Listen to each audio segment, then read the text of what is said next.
Before we begin our episode, I want to let you know about some changes we're making to our Patreon. We have two tiers. The first tier is $1 where you get the latest episodes that we put out 2 weeks before the official release. And of course, these episodes are ad-free, so you don't hear any of that. Another cool perk for that $1 is you could submit questions for us to ask your favorite game developer. I think that's pretty cool. The other tier that we have is the $5 tier. It's a little bit more, but you get a lot more cool perks. Besides being able to attend the live interview taping we have with game developers, you get the uncut version of the interview. So some of the behind the scenes discussions, things like that, moments after the interview ends. So just in case you can't attend the live interview, you're pulled away or anything like that, you get it literally moments after the interview ends. I think that's pretty cool. Other things that you get is for the $5 tier is you're able to vote on which developer we interview next. So you can kind of steer us in the direction you want us to go to interview your favorite developer or your favorite game, things like that. And lastly, you get a cool developer dialogue t-shirt, which we will put out once a year. And lastly, recently we just put out our uncut interview with Stephen Grammont, the head of Battlefront.com, the legendary developer behind the Combat Mission series. So it was an awesome interview. You got to check it out. It's available right now on Patreon, so go join up. Now, let's get to the interview.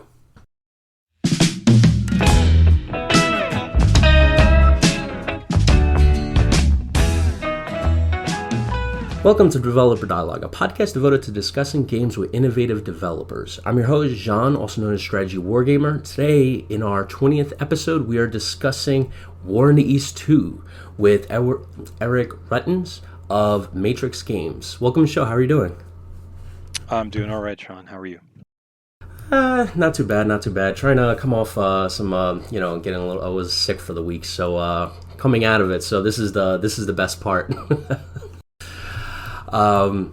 So I usually ask this to everybody coming on this show because you have to have an interest in strategy games to kind of devote your career to it. So I wanted to kind of ask you what particular board game or computer game is what inspired you to start making games of your own, to start participating in game development? Well, this is one of those interesting stories where there's a bit of a circle in life. Oh. In that, Gary has been making games for a very long time, as has Joel, right? Mm-hmm. So they were around back in the old days with SSI, Strategic Simulations, Inc., which was Joel's company and which was really the first hardcore computer war game company. I mean, they made all kinds of games, but they really cut their teeth with computer war games. And I had initially gotten interested in war games and in military history, partly because of my family's history, but just partly also because I had seen a couple of Avalon Hill, board games and played around with a couple of them, and that sort of piqued my interest. But there used to be a little computer store, like a computer hobby shop, and they carried some of SSI's games, and so it was actually some of the early SSI games, one of Gary's games, that first got me interested in war games on the computer. And you fast forward more than 40 years later, I guess about 40 years later, and I'm working with Gary on War in the East too. So.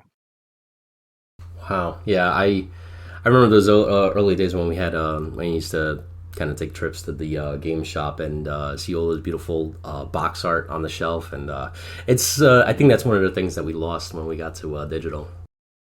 Yeah, I mean, I remember buying in the game store, and this was a little bit later on, but not much later on, for my old Apple II, buying War in Russia, which I think was Gary's first take on the Eastern Front. It came on 2 floppy disks, and it had like this, they had these sort of large, tall, not too thick, but sort of tall boxes that you could fit an entire piece of paper in, and they often had like laminated maps as well as these like pamphlet manuals in there.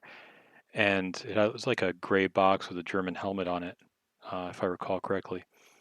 And bringing that home and playing that on my Apple II. And so again, it's sort of War and These Two, I think, benefits greatly from the fact that Joel and Gary have been working on games like these for 40 years. And for each iteration that they do, um, they always move the state of the art for these types of games forward. And I can definitely say that, in my opinion, having played them all and worked on some of them, they've reached a new pinnacle with War and These Two. Yeah, I would agree with you on that. I do, but I definitely do miss those days of getting that box art.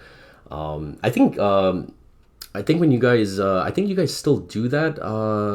Still make the box. I'm sorry, the retail Yeah, box we units offer for. physical products. So if you buy one of our normal physical products, it's like a printed DVD case that it comes in. But if you get a collector's edition, like what was War and These Two, then what you actually get in this case was a full color printed hardbound 500-page manual that documents pretty much anything and everything you would ever wish to know. It's probably the most thorough manual we've ever had. I think by many people's estimates, the nicest manual we've ever had. And when you get that, then there's like a sleeve, like a CD sleeve, DVD sleeve on the inside of the front cover that has your DVD inside with the game. And so you basically, I just recently got my copy. Actually, my copy just arrived this week. Um, and yeah, it's a hefty tome. And it's a nice collector's item. It's even nicer, in my opinion, than the old boxes. I wanted to ask, can you tell us a little bit about your career in gaming and how you got to Matrix Games? Hmm. Well, I mean, I think I started like a lot of people, just maybe earlier than a lot of people. I was interested in games the first time I became aware of games, which was probably with chess, playing chess with my dad when I was very young and with my grandfather. And then going from there to, like I was mentioning, becoming aware of, I guess, the first games that I really became aware of in terms of strategy or war games were the Avalon Hill games, and I was also interested in Dungeons and Dragons. I was there for the first wave of that when Gary Grigsby put out, sorry, Gary Gygax, got to get my Gary straight, when Gary Gygax and Dave Arneson put out, the first versions that came in the booklets before they even did the box sets for AD&D. Um, and, that led pretty quickly to a lot of both board and computer gaming. I mean, by the time I was, by the end of elementary school, I was running my own D&D campaigns and I was starting to design my own games. I was playing a lot of games, programming games on my computer. By the time I got to middle school, I remember for one of my social studies classes, we were focusing a lot on World War One, and I already pretty much knew what was being taught for the most part about World War One, but I had a really great teacher, and he allowed me and a friend of mine as credit for the class, since we were already sort of ahead of most of the class, that we would instead create a war game on the computer. At that point, it was a TRS-80 Model 3, I think, that would show World War One. So he and I made this war game together that started out with sort of the diplomatic phase of trying to see if you can avoid the different countries getting into the point where they had to mobilize and then counter mobilize and so on. And if not, then it had a very simple war game of moving around low res armies and seeing who won, basically, as the low res blocks of armies collided. Um, and that led to, I mean, I did a lot more with computers as time went on, got into all kinds of programming, ran a BBS during high school. And then when I got to college, I got more into history and a little bit less into computers. Graduated with a history degree. Um, Also tinkered around with computers, but I kind of fell out of it for a little bit. Um, and then when I got to post college and had to actually work for a living with a lot of college debt, I got out immediately, started working for a pharmaceutical company, and started out helping them on the international business side. And that led me to several other positions within the company, just kind of kept moving my way around. And one of them was being sort of the network and systems administrator, which sort of brought me back into computers. Then I did database administration. Then I started doing database development. And again, one thing led to another, and I got very much into doing computer work again. That led to me starting my own computer consulting business. While I was doing this computer consulting business, I decided I had some extra time uh, and I wanted to work on games again. I had been tinkering around with some of my own game design ideas on and off on tabletop and computer. And at that point in time, Dave Heath had started a site called the Gamers Net. So this was like I 98, I remember think. that. Yeah. Um, and the Gamers Net at that point was one of the big sites, along with the Wargamer, catering to computer wargamers and computer strategy gamers. And at that point, I was really big into the Operational Art of War. Norm had released that through Talonsoft. I had played all of Talonsoft's computer games, all the Civil War and Napoleonic ones, which I loved, but also really loved Norm's game. And I was doing scenario design officially for Talonsoft. So some of the scenarios that were going into uh, Norm's Operational Art of War releases, I was working as a scenario designer for those, and also helping beta test those and give my input as part of the beta test team to Norm. And I decided that was the game I wanted to contribute to the GamersNet on. And one of the things I had done, I'd made a redo of Norm's old um, Red Lightning game that he did back with SSI. You know, Norm had sort of a series of games that kind of led up to the Operational Art of War, and one of those was Red Lightning, which was sort of a, along with his game about Korea earlier and such. I mean, he redid his Korea game as one of the main scenarios in the original The Operational Art of War. I decided to redo Red Lightning as a scenario I called Red Thunder as an homage. I mean, it was very much, uh, uh, a copy of Norm's game, just brought to the next level with the new system he'd built in the Operational Art of War, where I used everything he'd done there to sort of redo it the way I hoped that he would have done it if he'd done it himself. And that also had some other, once I released that, that got a lot of people excited, including Dave Heath. And I also had some other community members help me improve it further. And I think some of them eventually took it over once I couldn't pay attention to it anymore, and have still been updating it periodically. Um, but that sort of got me at the point where I'd released that, and I was talking to Dave Heath, where I decided to run the Operation Art of War part of the Gamers Net, which was a pretty big part of it because that was a pretty big game at the time. I think in terms of scenarios being created, it was probably second only to Steel Panthers. And that led to a good working relationship with Dave. And eventually, as the dot-com boom was drawing to a close, at that point I owned part of the Gamers Net, and all of us who were part of that sold it.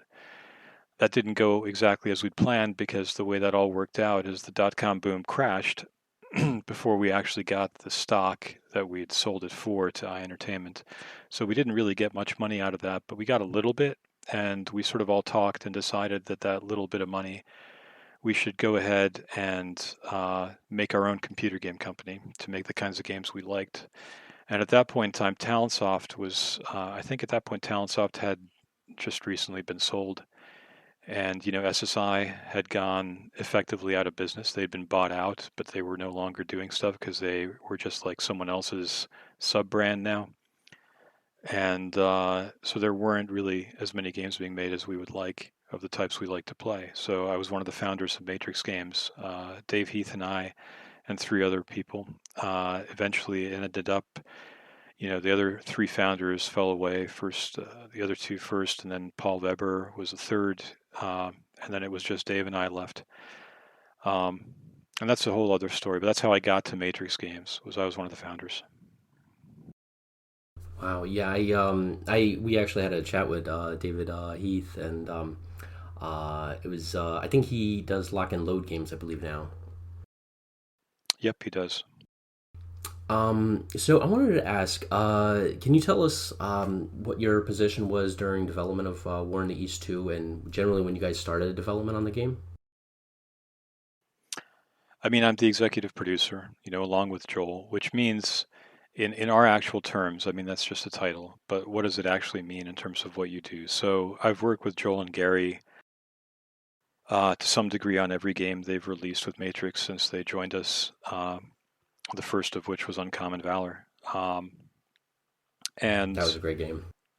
we support each of our development teams, and I think you've spoken with Ian and Marco, so you have an idea of this already, but we support each of our development teams based on their needs. So some development teams need more support in certain areas, some need them in other areas, some need less support in general, some need a lot more support in general, and it varies. And with Joel and Gary, we fit pretty comfortably with each other now. We've worked together for a long time, and we kind of know what our relative complementary strengths are. I mean, Joel and Gary have been making games like this forever, and they have, Eastern Front knowledge in every pore of their body. Basically, they have military history knowledge all over, and they've got a team Like supporting them, encyclopedia.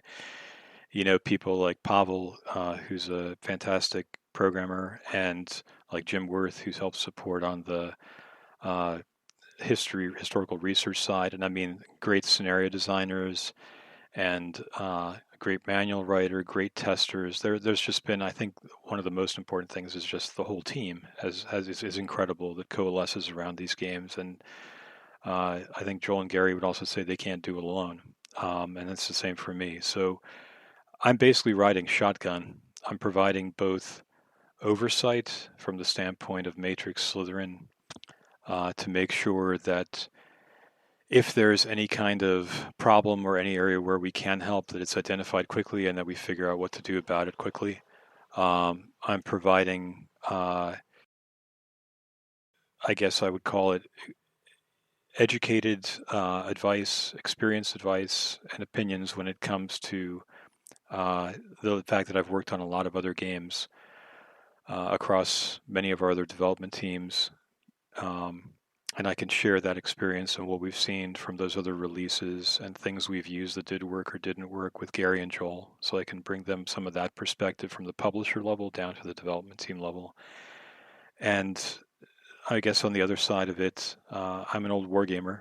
Um, I've played a huge, I would say certainly a lot of the uh, board games, Eastern Front war games, and probably every single one of the computer Eastern Front war games. Um, and that's again something that gives you a perspective as far as making sure that we don't miss things that the customer expects, that we match or exceed the benchmarks that have been set by their development teams, both from the standpoint of user interface and user experience, and also just from the standpoint of how we set up what our main feature goals will be for each release in terms of moving that state of the art forward, because there are always, you know, 100 times more things we could do than what we actually will have time to do. And we still invest an immense amount of time developing one of these games. I mean, these are the War in the East style games are a massive,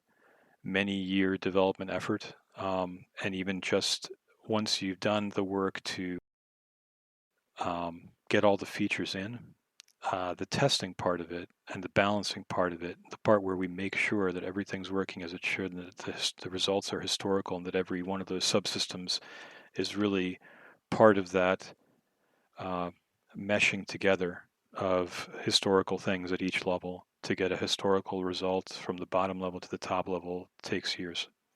So I'm familiar with that process now from working with Joel and Gary, and I basically ride shotgun on that and support them in any way that they need support. So I'm kind of curious. How big was the team at 2 by 3 Games when initial development was begun? I mean, it was basically the same as it is now. I mean, 2 by 3 historically, when they first started, there was Gary and Joel and Keith, and those were all, they had worked together from SSI days. Keith Broers, who was one of SSI's, I think he was their lead developer. I might be wrong on that, but he certainly was the one who worked with Gary the most, and I think he was one of their senior programmers, if not the senior programmer. Um, and so they worked together on some of the earlier games, and Keith actually is the one who also wrote the engine that still underlies War and the East 2. And then Keith eventually stepped away, and Pavel Zagzin, who actually started out as a community contributor, he ended up stepping up. He's a developer, programmer as well, and he stepped in to fill Keith's shoes. And so he's taken on sort of the engine programmer role, um, and sort of the UI UX programmer role, whereas Gary works a lot on the underlying design and combat systems and AI and things like that. And Joel and I tend to also have a lot of input on the design side as well as the UI UX side, and also just in um, regularly reviewing the tester feedback as well as our own experiences and having that positive sort of feedback prioritization loop with Gary and Pavel every week to make sure that we're all on the same page and that we're working towards the same goals in the right order and so on.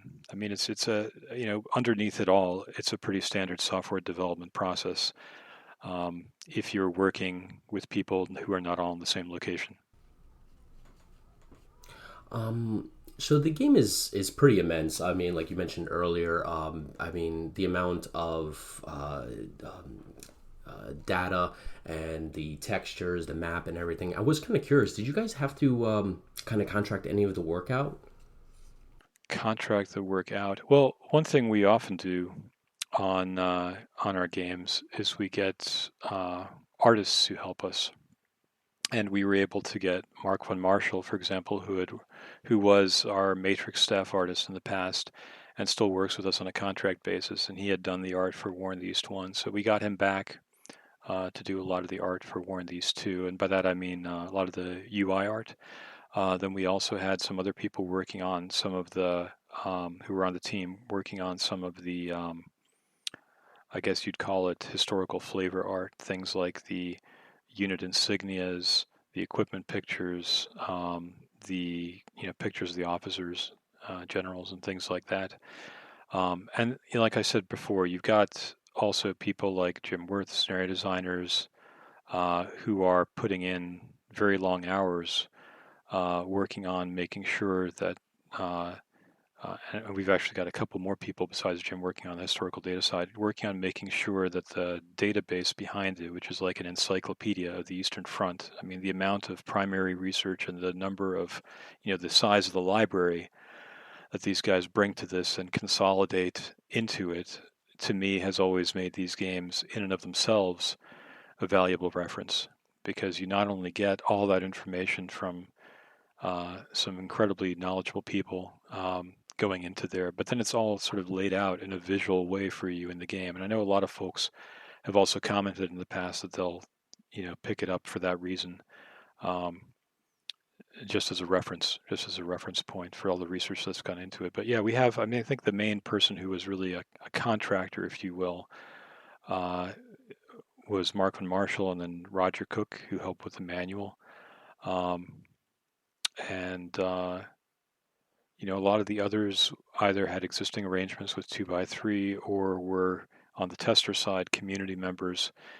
And we have had testers who have followed along with Joel and Gary also through their games. They're fans of the 2x3 games, approach and of Gary's game style. And they look forward to getting in at the very beginning, like in the alpha stage, with each new game and getting a chance to both play it early and give their input. And the dedication among these guys, if you can imagine the amount of time it takes to test a game like this, the dedication among these guys and the quality of the feedback that they give us on all these is invaluable.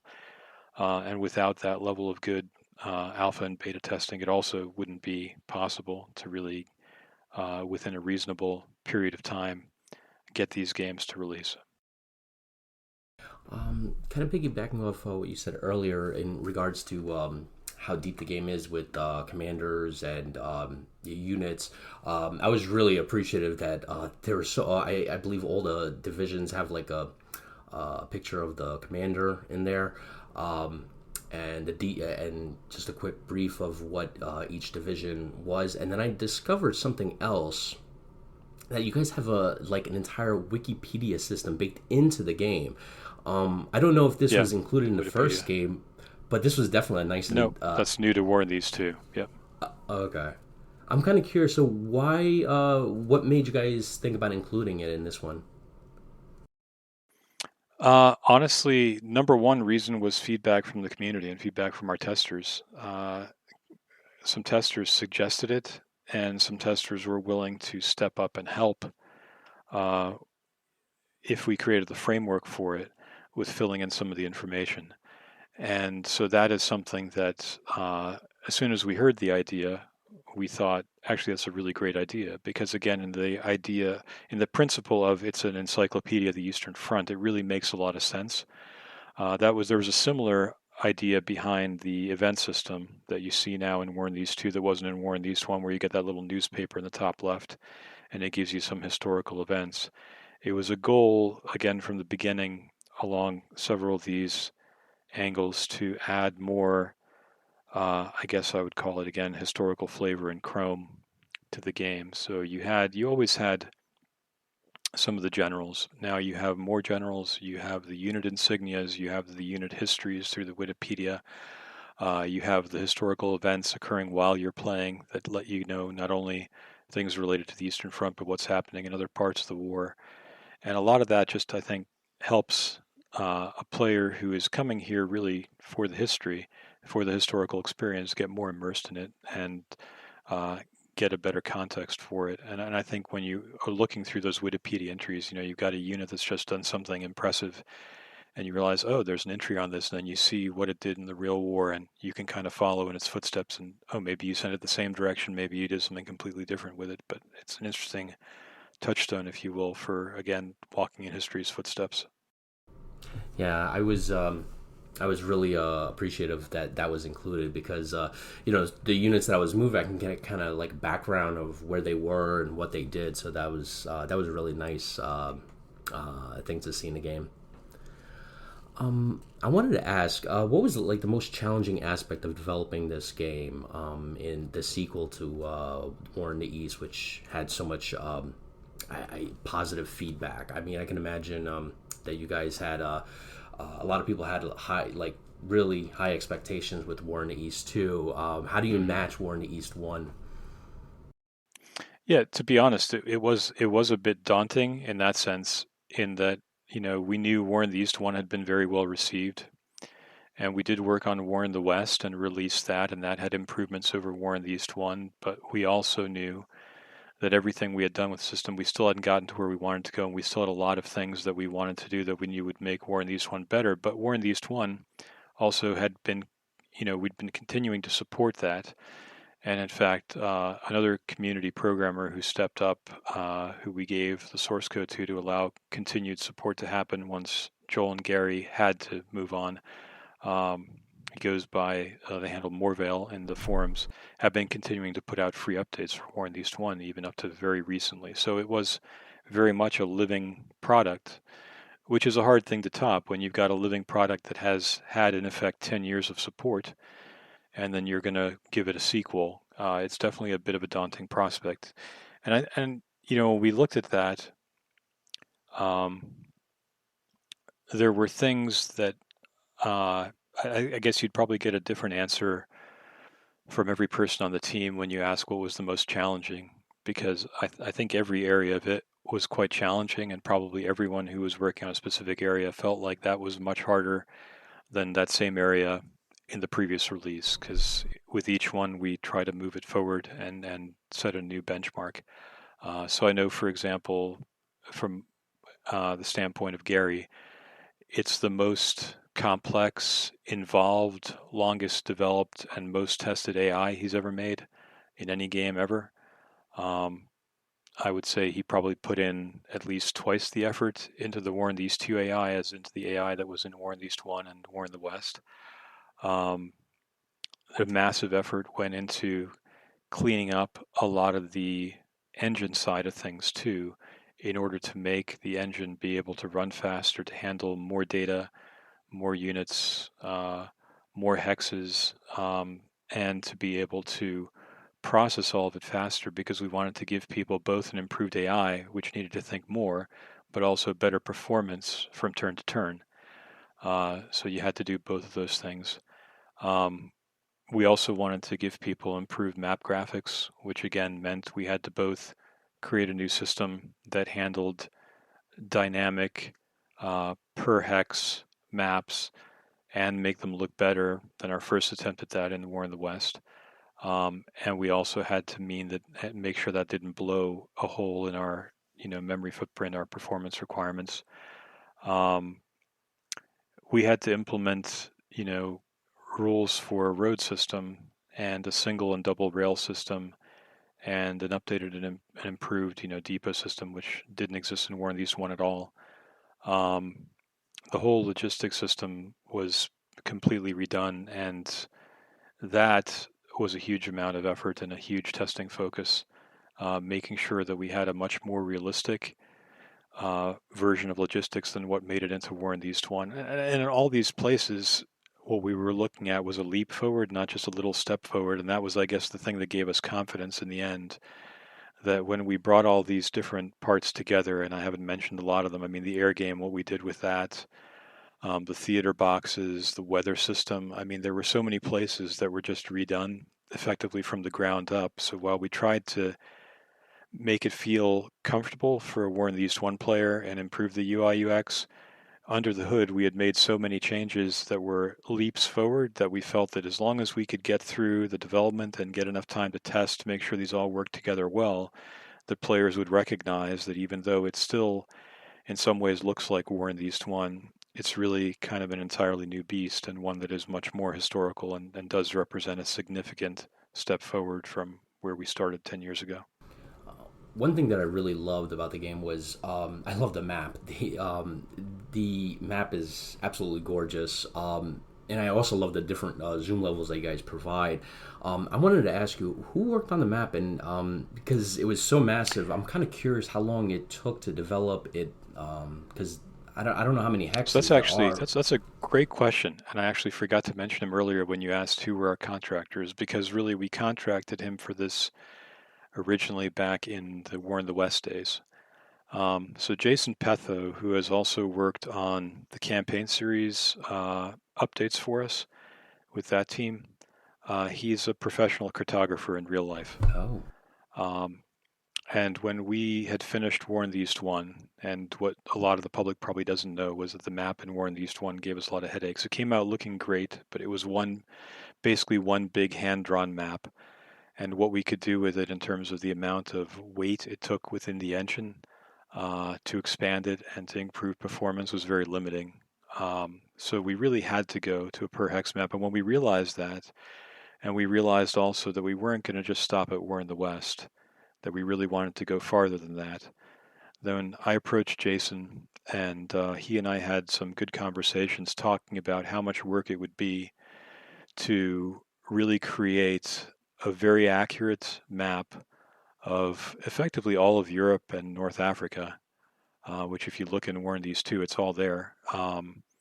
It's just not all playable right now, but all of Europe and North Africa to the scale that we wanted with and he and I discussed projections as well and got his input as a professional cartographer on the best projection to use, which the War in these two map and the War in the West map are much more accurate maps than what we did in War in the East One, which was still done to the best, wargamer ability at that point, but not the level that Jason could bring.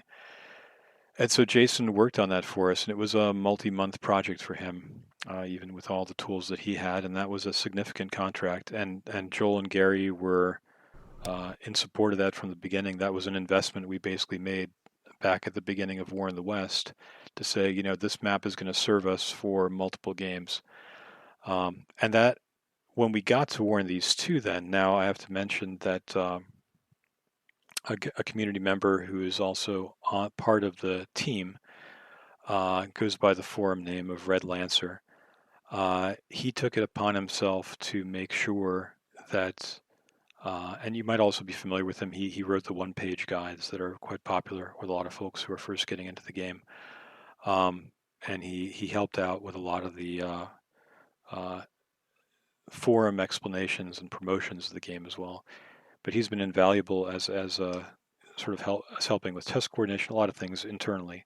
But anyway, he took it upon himself to coordinate an improvement to um, the pieces of art that were in our map system, because Pavel had built a map system that supported these dynamic maps that uh, had a lot of different pieces. As long as you had enough little graphical pieces, you could arrange them in all kinds of different non-repetitive configurations, and you could create custom coastlines and custom, anything you wanted to make it so that either it's a forest or a mountain or a coastline or what have you, so that it doesn't look like your old, you know, per hex map, but it looks much more like a hand-drawn map. But at the same time, it could be dynamic and seasonal, so we could have like the colors of the trees change over the seasons and have the map look different in the winter than in the summer or the spring and the fall. And to have the graphics for snowfall and for snow cover and for mud and things like that, unlike in War in the East One, be better integrated with the map and not obscuring things that we didn't want to obscure. So this whole system came together with Red Lancer's work to give us what I think just came out as a much better, our best, map in all respects, in my opinion, because I think that it's more clear, it's more accurate, it's able to be dynamic, and it uses a lot less memory. It performs a lot better. It has the ability to put a lot more layers of information on it, and I think it's going to serve us very well. It served us well in War in these two, and it'll serve us well in the future.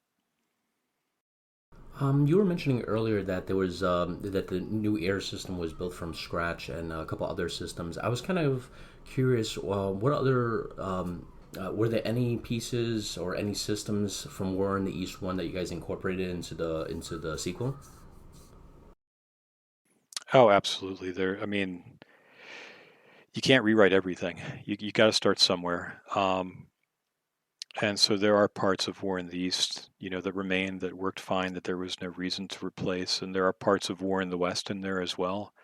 But a lot of the really major parts, even the things that were similar, where you'd seen, similar improvements in the War in the West, were further improved and in many cases largely rewritten and for War in the East too. So I think um, when it comes to, what are the most important things from a wargamer's perspective, when you look at the map, when you look at how the logistics system works, when you look at how the combat system works, when you look at how the production and replacement system works, when you look at how the weather system works, when you look at how movement works, um, and the added addition of things like combat preparation points and such, all those areas were redone to an extent that, to me, they're almost just redos compared to even War in the West.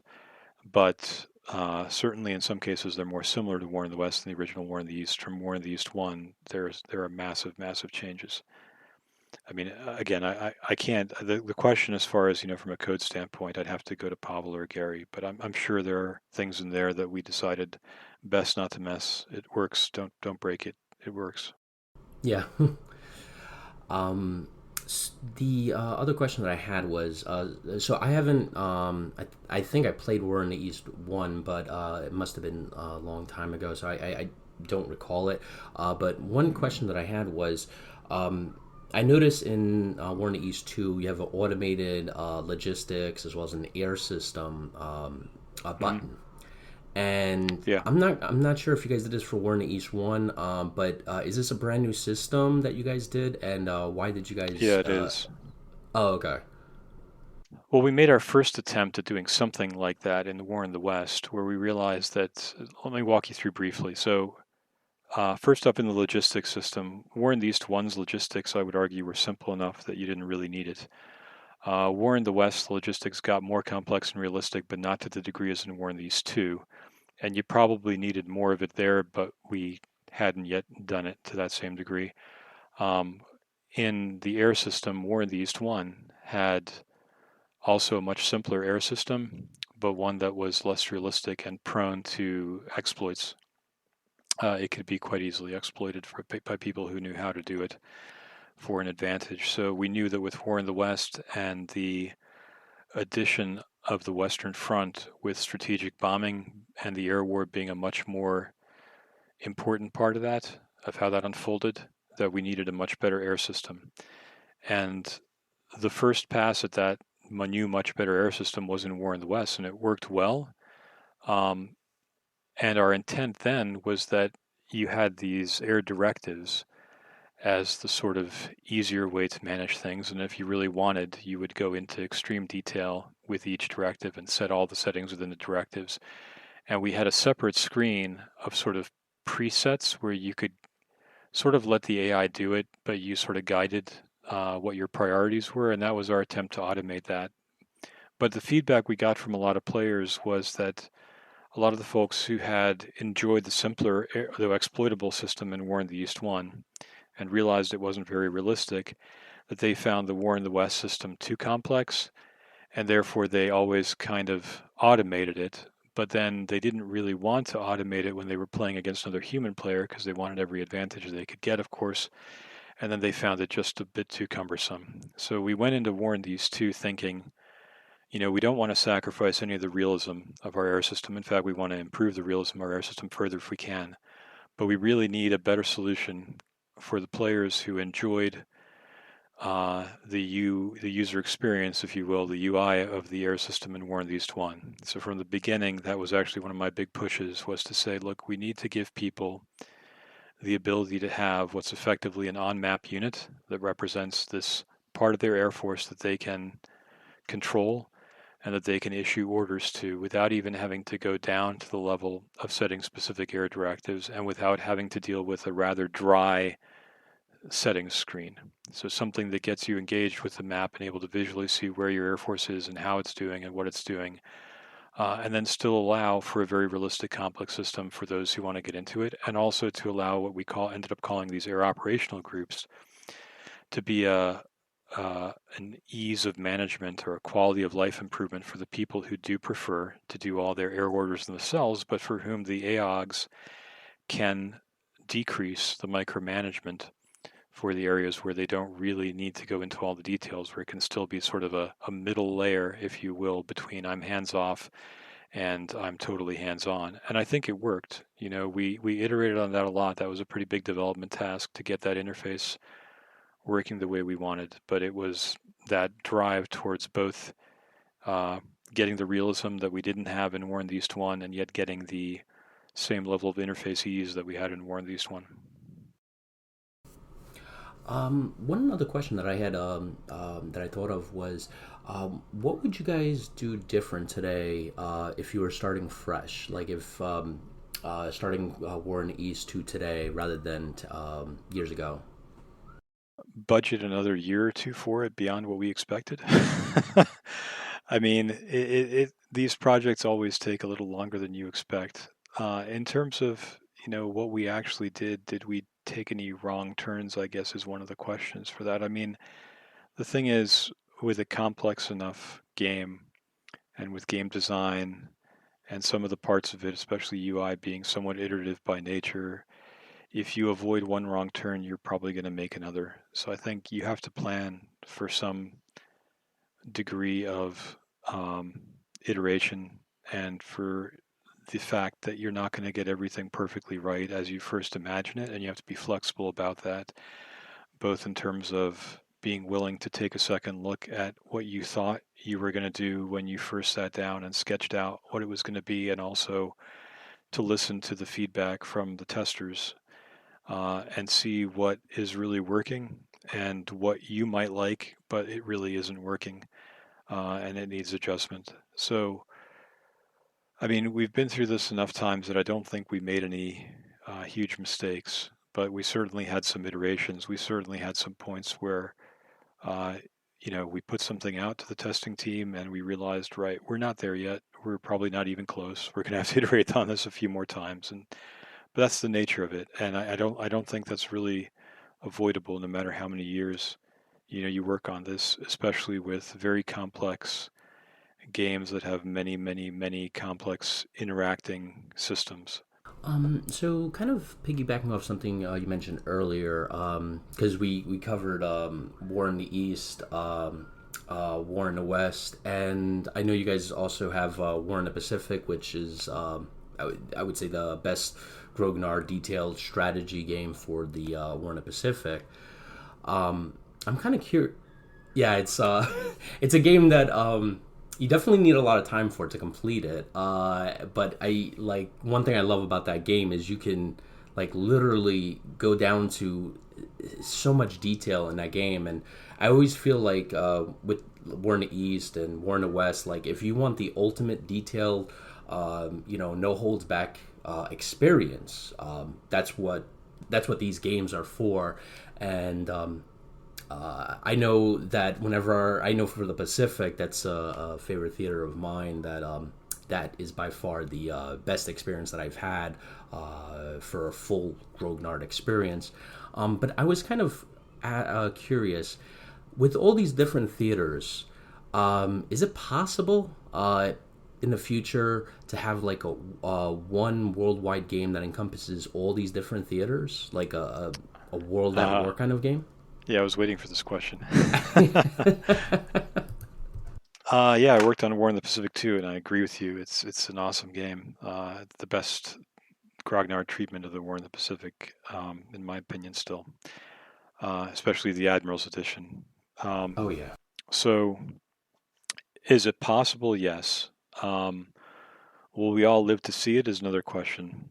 Uh, it's something that I think the only thing I can really say that I'm allowed to say that would be completely true and not give away anything at this point is that have Joel and Gary and I and Pavel discussed this? Yes. I really can't say whether it will be or if or when it will be. I will just say that, we've discussed that same question, and that's all I can say right now. Oh, okay, that's enough for me. I'm glad to hear that. Whether it comes in my lifetime or the next one, my son will probably play it. But so the one other thing that was rattling in my head was, like we were just discussing, like if you want the best Grognard full detailed experience for war game, right? You go to these titles. Um, and one thing that I always miss is like when I play other conflicts. Like, so I always think of like, what's the most Grognard level World War One game that I can play, or Korean War game? Did you guys have? Do you guys have any interest in possibly exploring different conflicts or different wars? Sure. Oh, Absolutely. I mean, if you're asking us guys, I mean, Matrix Games has covered a huge range of conflicts throughout history, as has Slytherin. So if you put our catalogs together, um, really there's a lot out there that we've covered. If you're speaking specifically about 2 by 3, I mean, most recently in non-World War II stuff, Gary and Joel and I worked together on War Between the States, which was a great Civil War, you know, grand strategy style game. Um, would they be interested in the future of going into other conflicts in World War II? Sure. I mean, it's. I think in some ways there's also an interest because of the fact that if you work on one thing long enough, sometimes it's fun to take a break and work on something else, something different. That was also a reason why years ago they also worked on A World at War and A World Divided, which were like their version of Axis and Allies on steroids. Still World War II, but very much less grognard, very much less detail, but the entire world.